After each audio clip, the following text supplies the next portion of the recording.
দায়িত্ব খোদ আল্লাহ নিজে নিয়েছে। বদরের জমিনে 313 জন ছিল সাহাবা হুজুরদের পক্ষে, অর্থাৎ ইসলামের পক্ষে। আর সন্ত্রাসবাদী, জালিম, অত্যাচারী এমন করে আবু জেহেল তার পক্ষে ছিল 1000-এর উপরে। কিন্তু 1000 বাহিনীর হাতে অস্ত্র ছিল, 1000 বাহিনীর হাতে ঢিল তলোয়ার ছিল, 1000 বাহিনীর হাতে ঢাল তরোয়াল ছিল, 1000 বাহিনীর ঘোড়ার পিঠে ছিল। আর 313 জন যিনারা ছিলেন তিনাদের হাত খালি ছিল, খাজুরের ডাল নিয়ে তিনারা দাঁড়িয়ে গেল। কিন্তু আল্লাহ পাকের কুদরতের কাছে পৃথিবীর কোনো ক্ষমতা টিকতে পারে না। আল্লাহ পাকের শক্তির কাছে পৃথিবীর কোনো ক্ষমতা টিকতে পারে না। এই বদরের জমিনের ইতিহাস আজও প্রমাণ দেয় 313 জনের কাছে 1000 সুসজ্জিত যোদ্ধা শুধু পরাজিত হয়েছে তা নয়, পালাবার রাস্তা খুঁজে পাইনি।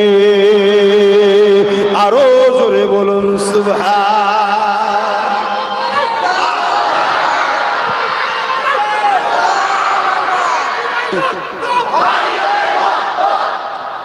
মাহফিলে আমার স্লোগান দেবেন না বাইরে, এটা দিন ইসলামের মাহফিল। এখানে আল্লাহর দেন, ইসলামের দেন, নবীর দেন, আর দাদা হুজুরটা ছেড়ে দেবেন না। কেন বাংলার মানুষ এটা অস্বীকার করতে পারবেন না। আপনি যদি অন্য সিলসিলাও করেন, কিন্তু এটা মাথায় রাখতে হবে বাংলায় দাদা হুজুরের জন্য ইসলামের আলো জ্বলেছে। বলুন সুবহানাল্লাহ। এটা আপনি ছেড়ে যেতে পারেন না, ছেড়ে গেলে ইতিহাস ভুল হয়ে যাবে। হ্যাঁ, অনেক সিলসিলা আছে, আরো অনেক সিলসিলা আছে, যেসব সিলসিলাদের সঙ্গে আমাদের জুজিয়াত মসলা ইখতিলাফ আছে। কি মসলা? জুজিয়াত, ছোট ছোট, যে কোনো ফরজও নয়, ওয়াজিবও নয়, সুন্নতে মুআক্কাদাও নয়। কথা বুঝে আসছে? এরম ছোট ছোট মসলা নিয়ে কিছু জুজিয়াত মসলার ইখতিলাফ আছে। ওই ইখতিলাফটা কিতাবি ইখতিলাফ। কথা বুঝলেন? কিন্তু এই বাংলার বুকে যিনি ইসলামের আলো জ্বালিয়েছে, কোরআন সুন্নাহর বাতি জ্বালিয়েছে, মানুষকে দ্বীনের শিক্ষা দিয়েছে, এটা বাংলার ইতিহাসকে অস্বীকার করা যাবে না। তিনি হলেন আওলাদে রাসূল, জামানার মুজাদ্দিদ সৈয়দুনা আবু বকর সিদ্দিক ফুরফুরাবি আল কুরাইশি দাদা হুজুর রাহমাতুল্লাহ আলাইহি। জোরে বলুন সুবহান। যাই হোক, আমি ফিরে আসছি। তাহলে বদরের জমিনের ইতিহাস আজও প্রমাণ আছে। মোতা বলে একটা যুদ্ধ হয়েছিল, ইসলাম বাহিনী ছিল মাত্র 3000, আর জালিমদের সংখ্যা ছিল 2 লক্ষ। ভাবতে পারছেন? 2 লক্ষ। তথাপিও এই ইসলাম বাহিনীর কাছে নাই সত্য ইনসাফের কাছে 2 লক্ষ অন্যায়কারী ঘুটনুতে বসে যেতে বাধ্য হয়েছিল। জোরে বলুন সুবহানাল্লাহ। আর চিৎকার দিয়ে বলুন সুবহানাল্লাহ। কেন হককে কখনো মিটানো সম্ভব নয়। মনে রাখবেন, আমরা কখনোই সংখ্যার জোরে জিতিনি, আমরা কখনোই অস্ত্রের জোরে জিতিনি, আমরা কখনোই কোন অর্থের পাওয়ারে জিতিনি, আমরা কখনোই ম্যান পাওয়ারে জিতিনি। আমরা যখনই জিতেছি এক পাওয়ারে জিতেছি। ওই পাওয়ারটা হলো সিনার পাওয়ার, যেটাকে বলা হয় ঈমান। অর্থাৎ সবকিছুর আগে আল্লাহ রসুলের উপরে প্রেম, ভালোবাসা, ভক্তি, পিয়ার। জোরে বলুন সুবহানাল্লাহ। আরো জোরে বলুন সুবহানাল্লাহ। অর্থাৎ যারা আল্লাহর হয়ে যায় তাদের জন্য আল্লাহ যথেষ্ট। জোরে বলুন সুবহানাল্লাহ। এভাবে যুগে যুগে একদল সন্ত্রাসেরা, একদল মানবরূপী পশুরা, একদল জালিমেরা, একদল স্বৈরাচারীরা, একদল ফ্যাসিস্টবাদীরা, একদল নারীদের ইজ্জত লুটেরারা, একদল গুন্ডা, একদল বদমাইশ, একদল জালিমেরা, তারা ইসলামকে মিটাতে চেয়েছে। কেন ইসলামের উপরে তাদের রাগের কারণ কি? ইসলাম ইনসাফের নাম, তারা ইনসাফকে পছন্দ করে না। ইসলাম ন্যায়ের নাম, তারা ন্যায়ের পক্ষে নয়। ইসলাম মানবতার নাম, তারা মানবতাকে মিটাতে চায়। ইসলাম ক্ষুধার্ত মানুষকে খানা খাওয়াবার নাম, তারা গরিব বানাতে চায়। ইসলাম নারীদের অধিকার দিবার নাম, তারা নারীদেরকে বস্ত্র হরণ করে নারীদের ইজ্জতকে লুটতে চায়। এই সকল অসভ্য বর্বর জালিমেরা যুগে যুগে ইসলামের বিরোধী করেছে। শুনছেন তো নাকি? ও জায়গা হচ্ছে না, একটু হট্টগোল হচ্ছে, হোক কি যাক, আপনারা সময় নষ্ট করছেন কেন? আল্লাহ আপনাদের ঘরে জায়গা মিলিয়ে দিয়েছে, খুশি নয়? হ্যাঁ, এক হাত করে আগানো যাবে না? একটু কোলে উঠে পড়েন না, অসুবিধে কি আছে? কবে সে বিয়ের সময় কোলে উঠেছিলেন, এই সুযোগ আবার কোলে উঠে পড়েন সব। দেখবেন মুরব্বী বাপেদের কোলে যেন উঠে পড়বেন না, সরে সরে আসেন না। কি এই করলে সময় নষ্ট হয়ে যাবে। কেন আমি সে সকালে বেরিয়েছি অনেক আগে। সরে সরে আসে, সরে সরে আসে। একটুখানি এই দিকে চাপতে হবে, আমার ডান দিকটাই চাপতে হবে, তাহলে এখান থেকে একটুখানি হালকা হবে। ভাই সময় নষ্ট করেন না। বাবেরা, নওজওয়ান তরুণেরা, এ নবী পাকে প্রেমিকেরা ইসলামকে যুগে যুগে মিটাবার চেষ্টা করেছে। অর্থাৎ ইনসাফের বিরুদ্ধে, ইনসানিয়াতের বিরুদ্ধে, মানবতার বিরুদ্ধে, ক্ষুধার্ত মানুষকে মিটাবার জন্যে, এ যুবকেরা, তরুণীরা, বাবেরা, নারীকে মিটাবার জন্যে, জুলুম কে বর্জিত করার জন্য সন্ত্রাসবাদ, ফাসিবাদ চিন্তা ভাবনাকারীরা ইসলামকে বারবার মিটাতে চেয়েছে। গরিবদের উপরে বারবার জুলুম হয়েছে, এতিমদের হক বারবার কেড়ে নিয়েছে। কিন্তু মনে রাখবেন, এতিমদের পক্ষে, গরিবদের পক্ষে, অসহায়দের পক্ষে, মানুষের পক্ষে, নারীদের পক্ষে বারবার বারবার ইসলামের মান্যওয়ালাদের পক্ষ থেকে একদল আল্লাহ মুজাহিদ তৈরি করে দিয়েছে, যাদের মোকাবেলার সামনে পৃথিবীর বড় বড় সাম্রাজ্য, পৃথিবীর বড় বড় রাজা মহারাজা, পৃথিবীর বড় বড় সুপার পাওয়ার, তারা নিস্তে নাবুদ আল্লাহ পাকের দয়ায় হয়ে গেছে।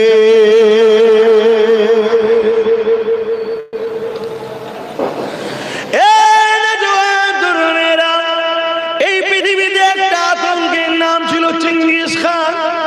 ওই চিঙ্গিস খান পৃথিবীর উপরে অনেক জুলুম করেছে, নারীদের অনেক লুণ্ঠন করেছে। ওই চিঙ্গিস খান 1 কোটির উপরে মুসলমানকে হত্যা করেছে।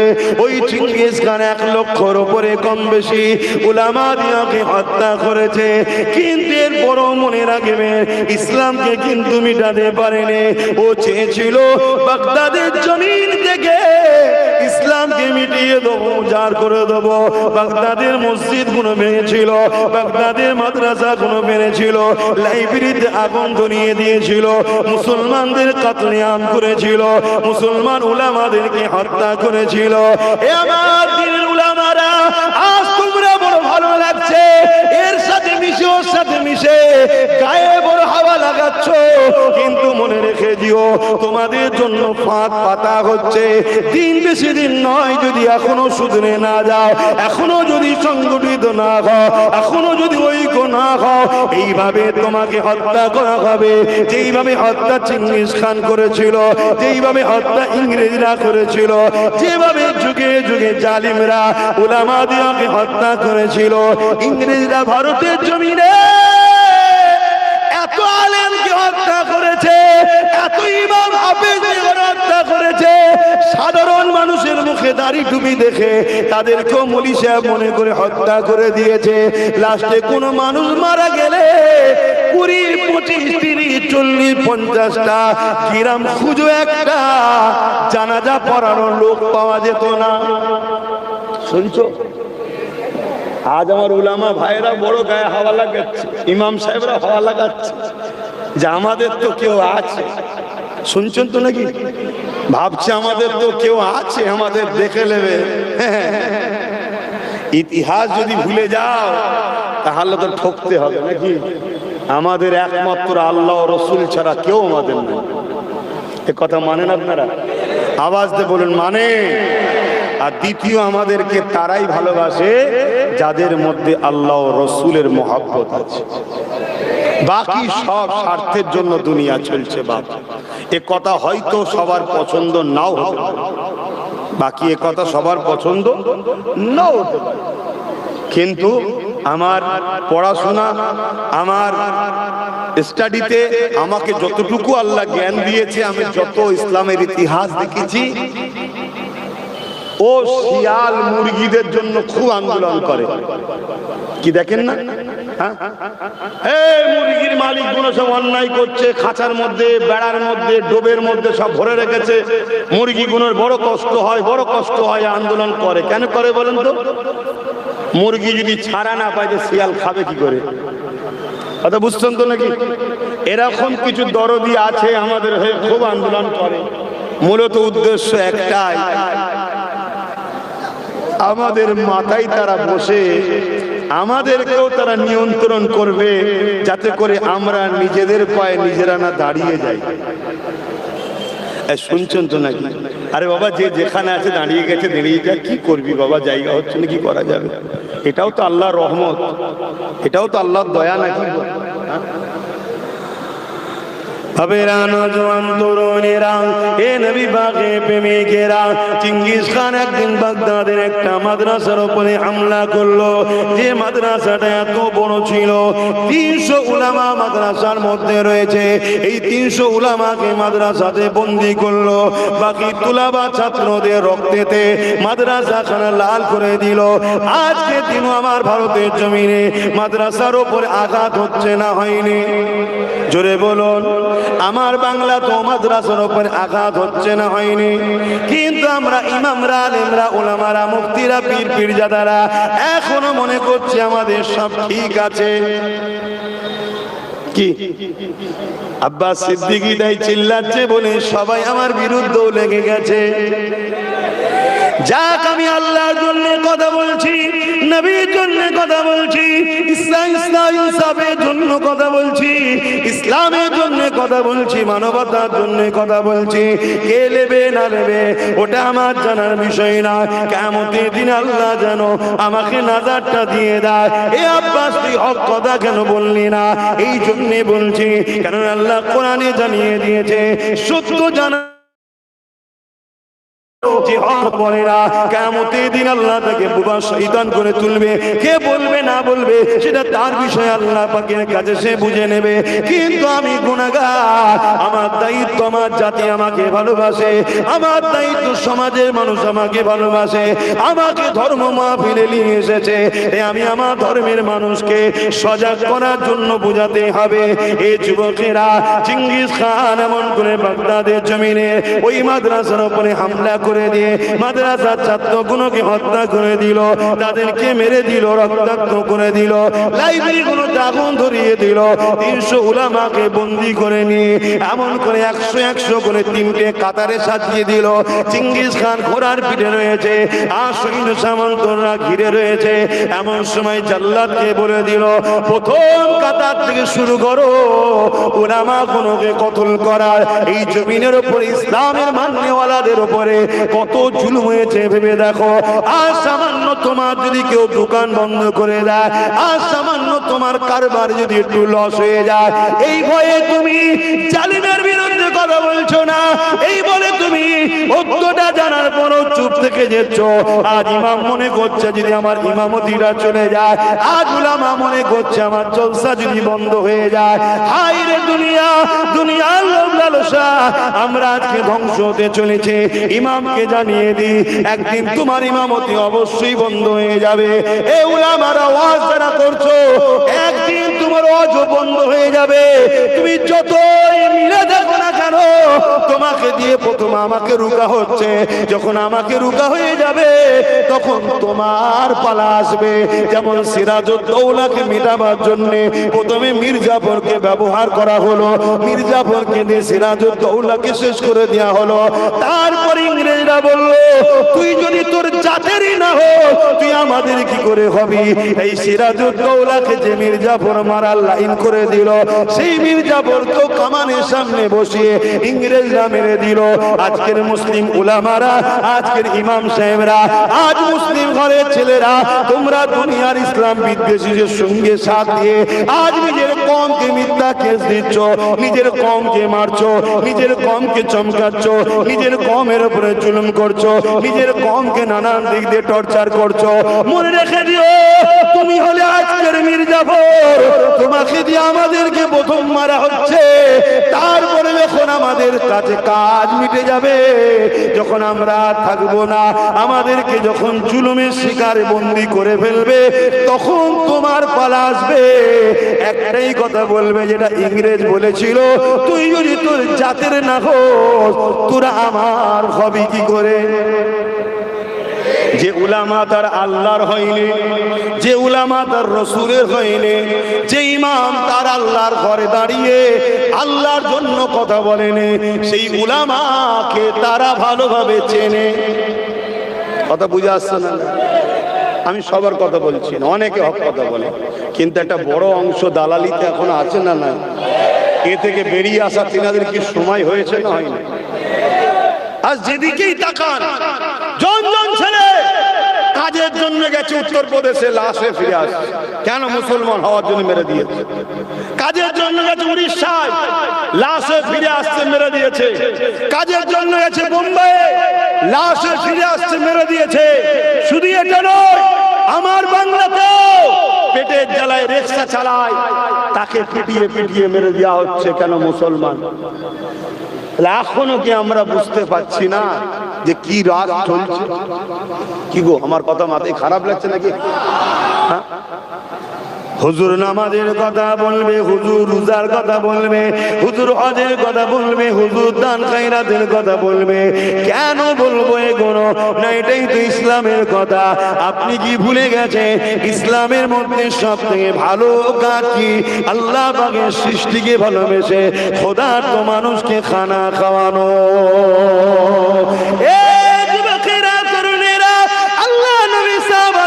বলেছে এক নারী ছিল যে দুনিয়ার জমিনে পাপাচারে লিপ্ত ছিল, সে নোংরা কাজের সঙ্গে জড়িয়েছিল। একদিন নোংরা পাপাচার কাজ করে সে যখন ঘরে ফিরতে লেগেছে, সে এমন করে দেখতে লেগেছে রাস্তার ধারে একটা কুয়া রয়েছে। এই যুবকেরা, এখন তো টিউবওয়েল হয়েছে, মোটর হয়েছে, নানান কিছু হয়েছে। তখন ছিল কুয়া, ওই কুয়ার ওপরটা ঘেরা থাকে যাতে বাচ্চারা না পড়ে যায়। ওই একটা রাস্তার পথের কুকুর পিপাসা লেগেছে, তাই বারবার পা দুটো কুয়ার ওই ঘেরার উপরে তোলে, পানি কিন্তু পান করতে পারে না। ওই চরিত্র নারীটা যে চরিত্র নষ্ট করে বেড়ায়, সে যখন দূর থেকে দেখতে পেয়েছে আল্লাহর সৃষ্টিটা পানি পান করতে পারছে না, তার মধ্যে একটা মানবতা জেগেছে, মায়া জেগেছে। সে গিয়েছে ওই কুয়া থেকে পানি তুলেছে, তুলে ওই কুকুরটাকে পান করিয়েছে।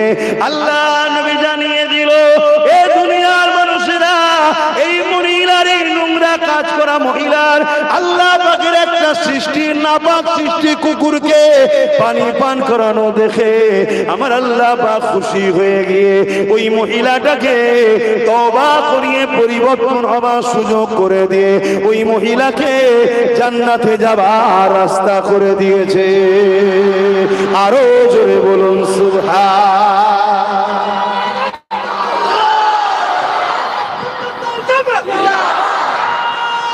আল্লাহ, আমি আল্লাহর শ্রেষ্ঠ সৃষ্টি, মানুষকে বাঁচাবার জন্য যদি কথা বলি, মানুষের নিরাপত্তার কথা বলি, মানুষের রুজি রুটির কথা বলি, মানুষকে বাঁচাবার কথা বলি, মানুষের শান্তির কথা বলি, মানুষের বাচ্চারা কি করে বাঁচবে এই কথা যদি বলি, এতে কি আল্লাহ খুশি হবে না? এটা কি ইসলাম নয়? কিছু মাথায় ঢুকছে তো? কিন্তু সমাজকে কি বুঝানো হচ্ছে? হুজুরের ছেলে সব বলতে যাবে কেন? এই জন্য বলছি, আমার নবী এইগুলো করেছে, তাই জোরে বলুন সুবহানাল্লাহ।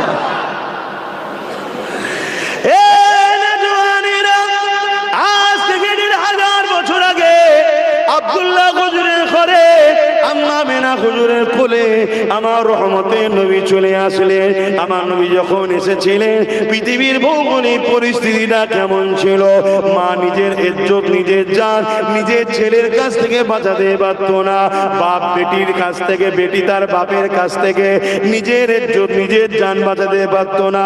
ধনীদের কাছে গরিবরা নিরাপদে থাকতো না, গরিবদের উপরে জুলুম অত্যাচার হতো। এই যুবকেরা আজকে বলো তো দেখি, তোমাদের এলাকার কথা বলো, ধনীদের কাছে গরিবরা কি নিরাপদে আছে?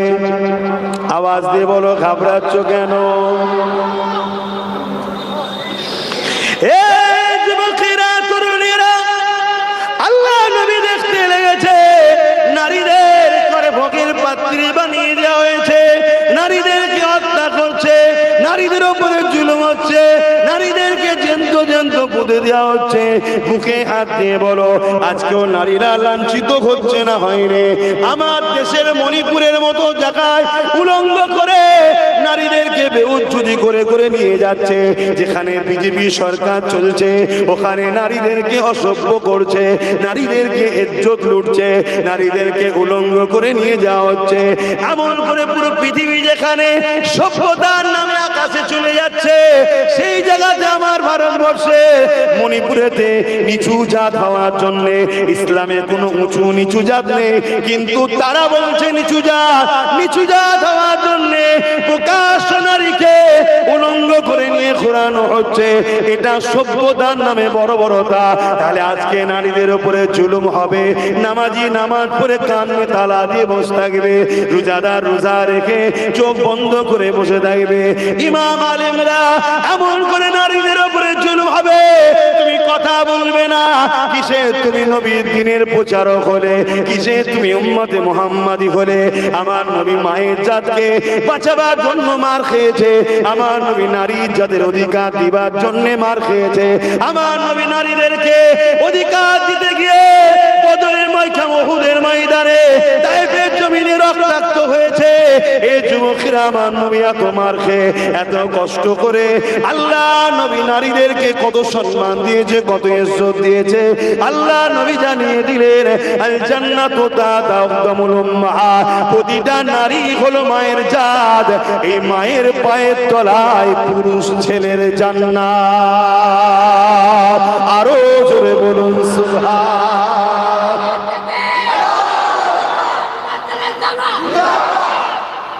এটাও ভেবে দেখুন, 1500 বছর আগে নবী এমন ট্রেনিং দিয়েছে, নারীদের সম্মান হচ্ছে, আমরা পুরুষরা খুশিতে বলছি সুবহানাল্লাহ। ঠিক না? ঠিক। কেন? ওই নারীটা আমার মা, তার পায়ের তলায় আমার জান্নাত। আর মায়ের জাত হলো নারী। প্রতিটা বাড়িতে যখন নারী সন্তান হয়, আল্লাহ রসুল জানান ওই বাড়িওয়ালাকে আল্লাহ শান্তি জান্নাতের সুসংবাদ দেয়। জোরে বলুন সুবহানাল্লাহ। আল্লাহ নবী আরো বলেছেন, কারো ঘরে যদি একটা দুটো তিনটে পর পর কন্যা সন্তান হয়, এই 3 কন্যার বাবা আব্বা যদি 3টে কন্যাকে পূজা না মনে করে দেখাশোনা করে পড়াশোনা করিয়ে থাকা খাওয়া জামা কাপড় সুন্দর নিরাপদ রেখে তাকে লালন পালন করে যদি বিবাহ দিয়ে দিতে পারে, আমি রাসূলুল্লাহ নবী দুটো আঙুল তুলে দেখিয়েছে যেমন পাশাপাশি। শোনো যুবকরা, কন্যা হলে মন খারাপ করো না, বুড়ো বয়সে ওখানেই ভাত পাবে। ছেলেদের কাছে ভাত আজকাল আর হয় না, তুমি কি করছো দেখো না, তাহলেই তো উত্তর পেয়ে যাবে। তো কি বলে, সত্যি মায়ের জাত, নারী যে আল্লাহ কি নিয়ামত করেছে, আজকে সে নারী নিরাপদে আছে। সে মুসলিমের মেয়ে হোক আর হিন্দুর মেয়ে হোক, সাঁওতাল বাগদি যেই হোক, নারী মায়ের জাত। হিন্দুর ঘরের মেয়েরাও মায়ের জাত, ঠিক না বে ঠিক? অতএব সে যার উপরেই জুলুম হোক, এই নারীদের ইজ্জত বাঁচাবার জন্য সংগ্রাম লড়াই করে নারীদের পাশে দাঁড়িয়ে তাদের অধিকার দিবার নাম হলো ইসলাম। জোরে বলুন সুবহানাল্লাহ। আরো চিৎকার দিয়ে বলুন সুবহানাল্লাহ। তাহলে এই বিষয়ে আমাদের লড়াইয়ের দরকার আছে না? আমার বাংলায় যদি নারীরা অপমানিত হয়, আমার বাংলায় যদি নারীরা ধর্ষিত হয়, আমার বাংলায় যদি নারী বেইজ্জতি হয়, এখানে কি প্রতিবাদ করা দরকার আছে না?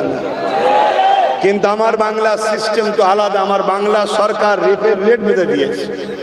এই বয়সের মেয়ে রেপ হলে এত টাকা, এই বয়সের মেয়ে রেপ হলে এত টাকা, এইভাবে রেপ হলে এত টাকা, এইভাবে রেপ হলে এত টাকা। লজ্জা, নারী নামের কলঙ্ক হলো আমার রাজ্যের মুখ্যমন্ত্রী।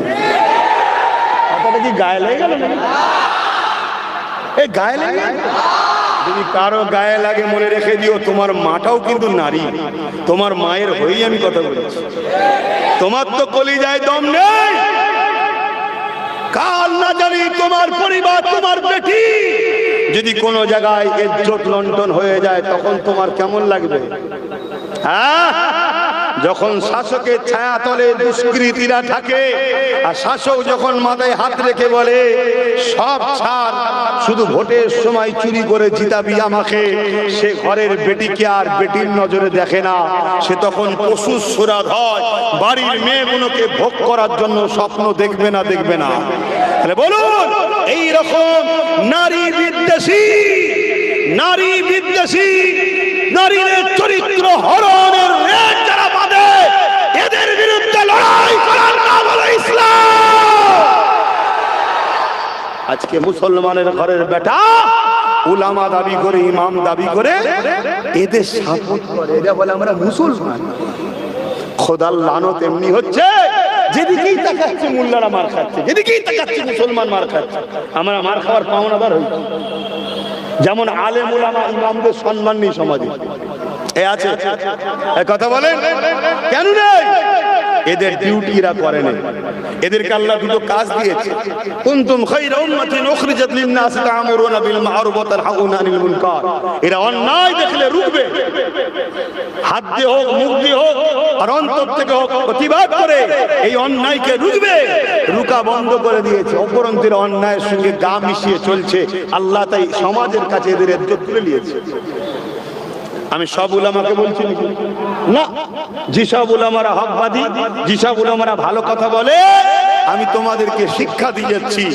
তাদের মুখের দিকে যদি তাকাও, আল্লাহ নবী বলেছে এরা আমার ওয়ারিস। তোমরা তাদের মুখের দিকে যদি তাকাও, নবী দেখে সাহাবারা যে নিয়ামত পেয়েছে, আল্লাহ তোমাদেরকেও সেই নিয়ামত মিলাবে। জোরে বলুন সুবহানাল্লাহ, আরো জোরে বলুন সুবহানাল্লাহ। আবার এই কথা বলাতে অনেক টিটকিরি হয়। কথা বুঝে কারা টিটকিরি করে? যারা আমার খুঁত খুঁজে বেড়ায়। আমার বক্তব্যই যাদের জ্বলন হয়, মুনাফিক মুসলমান। কথা বুঝছেন না? তারা তো কোনো দিকে পায় না। তারা কি বলে?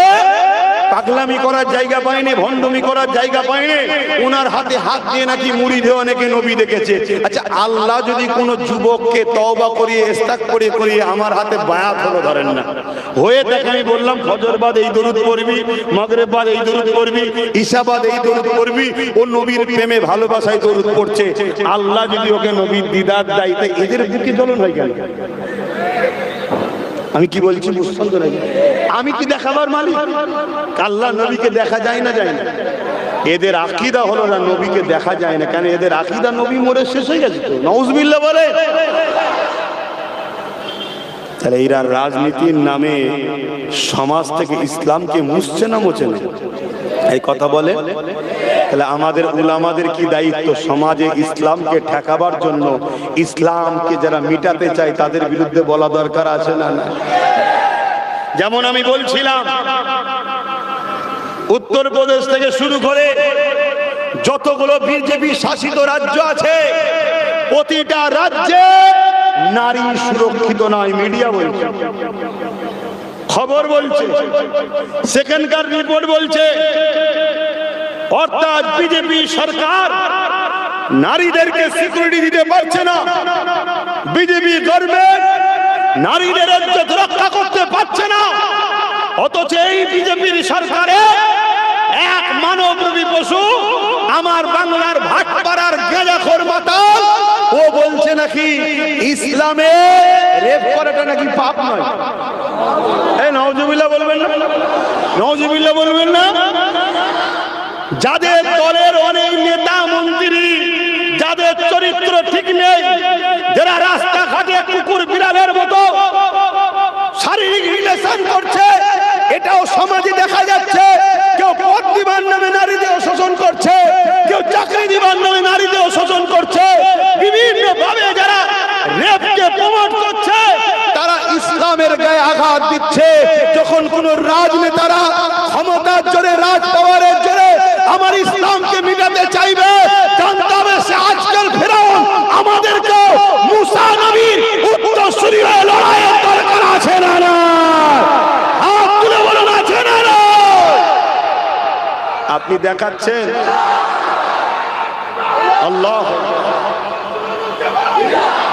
আপনি বলছেন নামাজের কথা বলছেন না, মুসাই নামাজ তো পড়তে হবে সব বেটা জানে, রোজা রাখতে হবে সব বেটা জানে, হজ করতে হবে সব বেটা জানে, কিন্তু এরপরও ছেলেগুলো নামাজ পড়ে না কেন? এই জন্যই নামাজ পড়ে না। এই সমাজের একদল রাজনীতির নেতারা এদেরকে খেলা মেলার নামে জুয়া থেকে শুরু করে, মেলা থেকে শুরু করে, ফাংশন থেকে শুরু করে সবকিছুর মধ্যে টেনে টেনে টেনে টেনে এদেরকে খারাপ করে দিয়েছে। কথা বুঝছেন না? বোঝেন না? ঘা হয়েছে, মাথায় মলম লাগাচ্ছে পায়ে। কথা বুঝছেন না? বোঝেন না? সমাজ হকুন নাস মেরে ঘুষ উড়িয়ে দিচ্ছে। ও বলছে মসজিদে গিয়ে নামাজ পড়। এই নামাজ 100% পড়তেই হবে, নামাজের মাপ নাই। কিন্তু মনে রেখে দিও, কেউ যদি নামাজ কাজা করেও ফেলে, আল্লাহর কাছে তওবা ইস্তেগফার কাঁদলে আল্লাহ মাফ করে দেবে, কথা দিয়েছে। জোরে বলুন সুবহানাল্লাহ। কিন্তু কেউ যদি কারো হক মেরে দেয়, কারো তেরপল চুরি করে, কারো চাল চুরি করে, কারো ঘরের টাকা মেরে দেয়, কারো রাস্তায় ছিল 8 ইঞ্চি 2 ইঞ্চির টাকা ঝেড়ে দেয়, এই যে জনগণের সম্পদ হকুন নাস মেরেছে, গরিবের সম্পদ মেরেছে, এতিমের মাল ছেড়েছে, এ যতক্ষণ পর্যন্ত না ওই গরিবরা মাফ করবে, এ বেঈমান হারামখোরের গুনাহ আল্লাহ মাফ করবে না, কথা দিয়েছে। তাহলে এইটা ওয়াজ করা দরকার আছে না? কিন্তু এই সব ওয়াজ করলে অমুসলিমদের রাগ হচ্ছে না। যত রাগ দেখছি আমার ঘরের, আমার গ্রামের 10টা 20টা 15টা 20টা ব্যাপারটা কি? এই কথা বুঝছেন না? বোঝেন ব্যাপারটা কি? শুধু রেগে যাচ্ছে আমার ঘরে। এই দেখুন না, আর এই যে আজকে একটা জায়গায় প্রোগ্রাম ছিল আমার হাড়ুয়া, শুনছেন তো? ওখানে প্রোগ্রাম ছিল কি, আই লাভ মুহাম্মদ সাল্লাল্লাহু আলাইহি ওয়াসাল্লামের পক্ষে। আই লাভ মুহাম্মদ সাল্লাল্লাহু আলাইহি ওয়াসাল্লাম বিরোধী করেছে কি বলে উত্তরপ্রদেশের যোগী সরকার, তার প্রতিবাদে অর্জুন সিং যে কথা বলেছে প্রতিবাদে, কথা বুঝে আসছে। এই প্রতিবাদে এবং ওয়াকফ বাঁচাবার জন্য লড়াই ছিল। সেখানে একটা লোক বেচারি সাইকেলে করে বেরিয়ে যাচ্ছে, মধ্যবয়স্ক লোক, একা পেয়ে তাকে মারধর করেছে। কারা করেছে? অমুসলিম। জোরে বলো, অমুসলিমরা করে না? তাহলে বলো, আমাদের ঘরের মধ্যে মির্জাফর ঢুকে গেছে না যায়নি? এগুলোকে চেনো? এরা বিভিন্ন জালিম সরকারের কাছ থেকে অর্থের বিনিময়ে আমার কমকে পিছন থেকে টেনে রাখছে। ক্যাঁকড়া দেখেছেন? ক্যাঁকড়া যখন কুয়া থেকে উঠতে যায়, তার জাত ভাইরাই সব পা ধরে টানে, যাসনি এখানেই থাক, যাসনি এখানেই থাক। কথা বুঝে আসছে তো? এরা সেই ধরে টানছে, যাসনি বলতে হবে না, করতে হবে না। বলো, আমি বলবো না বন্ধ করে দেবো? আমি সবাইকে জিজ্ঞেস করছি, ইসলামের পক্ষে দাঁড়িয়ে ইসলাম বিদ্বেষীদের বিরুদ্ধে লড়াই, কথা বলবো না বলবো না? হাত তুলে আল্লাহকে সাক্ষী দিয়ে বলো, এই হাত সত্য তো? আল্লাহ যে হাত উঠেছে, এই হাতগুলোকে আপনি কবুল করুন, এদের জীবনের গুনাহ মাফ করে দেন, এদের ডান হাতে আমলনামা নসিব করেন, এদেরকে দুনিয়া আখিরাতের কল্যাণ ও কামিয়াবি দেন। বলুন আল্লাহুম্মা আমিন।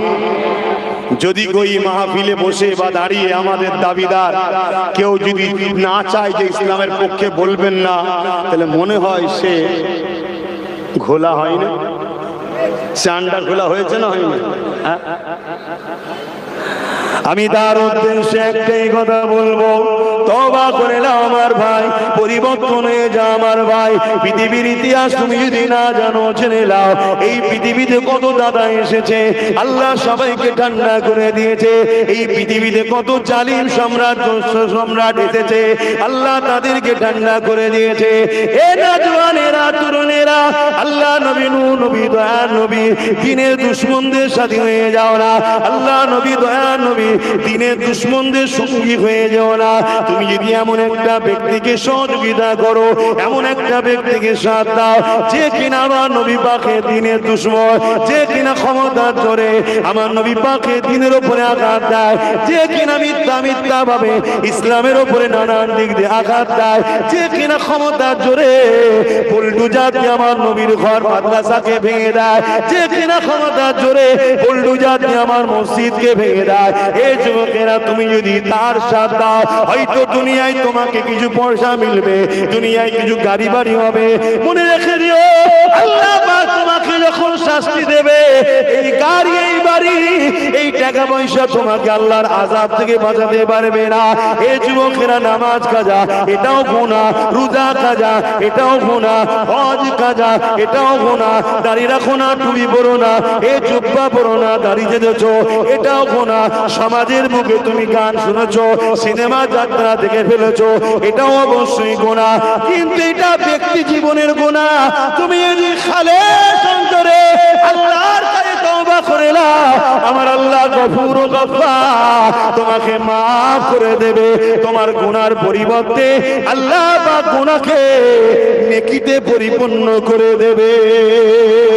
এই জমিনের উপরে এক ব্যক্তির নাম বলে যায় হযরত মালিক বিন দিনার। তিনি একদিন মিম্বারে দাঁড়িয়ে দাঁড়িয়ে ওয়াজ করতে লেগেছে। সামনে হাজার হাজার মানুষ বসে রয়েছে। হুজুর আমার ওয়াজ করতে লেগেছে। হযরত মালিক বিন দিনার এমন সময় ওয়াজ করতে লেগেছে, জিনার একটা ইতিহাস আপনাকে বলি। একদিন নদী পার হতে লেগেছে। ওই নৌকায় পার হতে হতে মাঝ পথে যাওয়ার পরে মাঝি বলতে লেগেছে, পয়সা দাও, নদী ভাড়া দাও। তখন মালিক বিন দিনার বলতে লেগেছে, আমার কাছে অর্থ নেই, পয়সা নাই। ওই সময় মাঝি বলতে লেগেছে, তুমি যদি অর্থ না দাও, পয়সা না দাও, তাহলে তোমাকে নদী থেকে পানিতে ফেলে দেওয়া হবে।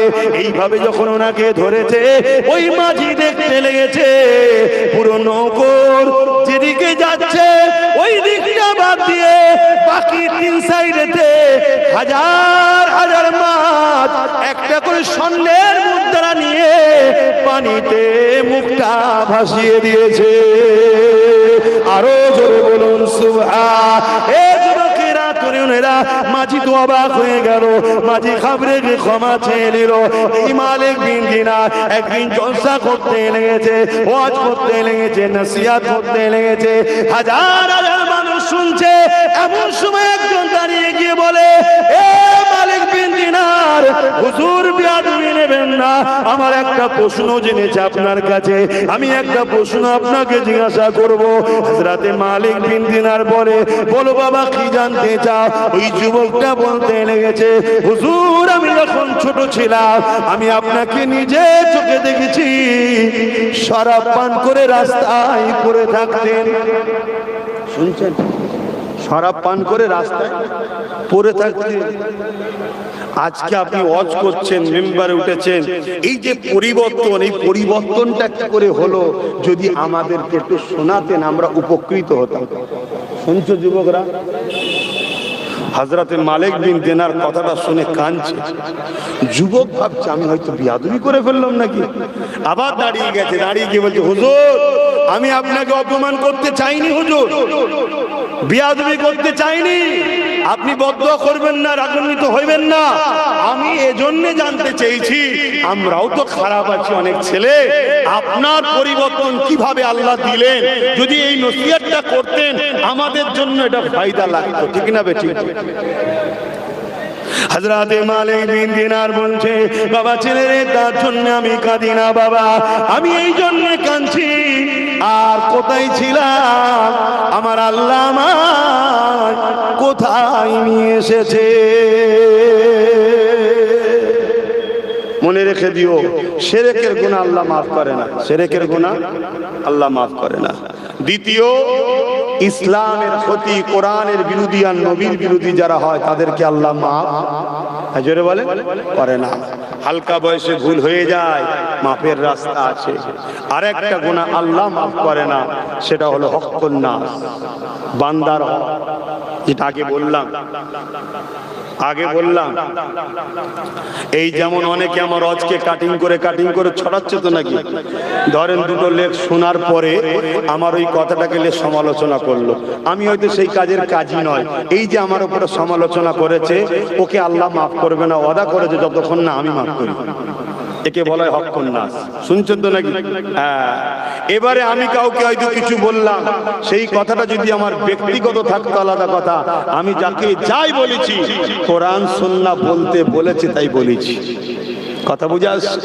কিন্তু তোমার কথাকে তো বিকৃত করছে। 30 সেকেন্ডের বক্তব্য, কত সেকেন্ডের? 30 সেকেন্ডের। আমি ওকে ভোট দিতে বললে তুমি দেবে? সবাই হাত তুলেছে, হাত দেবো, ব্যাস এইটুকু দিয়ে ছেড়ে দিয়েছে।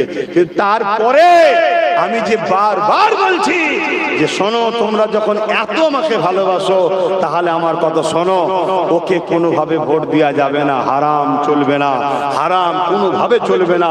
ও যদি তোমার সব সমস্যাও মিটায় তাও ভোট দেওয়া যাবে না, কারণ ইসলামের দুশমন। শুনছেন তো নাকি? সেইগুলো আর দেয় না। কথা শুনছেন না? হ্যাঁ, এইভাবে কেটে কেটে সমাজে ছড়াচ্ছে। কারণটা কি? একটাই কারণ, আমার থেকে লোকের যোগাযোগ যাতে বিচ্ছিন্ন হয়। কেন? আমার সঙ্গে যত লোকের যোগাযোগ বাড়ছে, আজকের ফেরাউন শাসকদের তত কপালে ভাঁজ পড়ছে যে ভোট পালিয়ে যাচ্ছে না। তো শুনছেন তো নাকি? তোমরা তোমাদের যা করছো করগে যাও। তুমি যদি আমার মসজিদে হাত না দাও, তুমি যদি আমার কবরস্থান ঈদগাহ খানকায় হাত না দাও, তোমার মুখ থেকে যদি কোরআন শেষ হয়ে যাবে না বেরো, তোমাদের মুখ থেকে যদি আল্লাহ বিদ্বেষী কথা না বেরো, তাহলে আমি আসবো ধর্মীয় মাহফিলে, আমি ধর্মের নামাজ রোজা হজ যাকাত ওই দিকটা বলে চলে যাব, এই দিকে তখন বলতে আসবো। জোরে বলে। আর যখন তুমি ক্ষমতার জোরে মনে করবে প্রশাসন আমার হাতে, মিলিটারি আমার হাতে, রাজ ক্ষমতা আমার হাতে, সেন্টার আমার দাদার, রাজ্য আমার দিদি, যা খুশি করে নেবো, আরে নাক ঢিলেরা শুনে রেখে দে। এইরকম মুসাইলামাতুল কাজ্জাব ভেবেছিল। মুসাইলামাতুল কাজ্জাব আমার নবী চলে যাওয়ার পর সে মিথ্যা নবী দাবি করেছিল।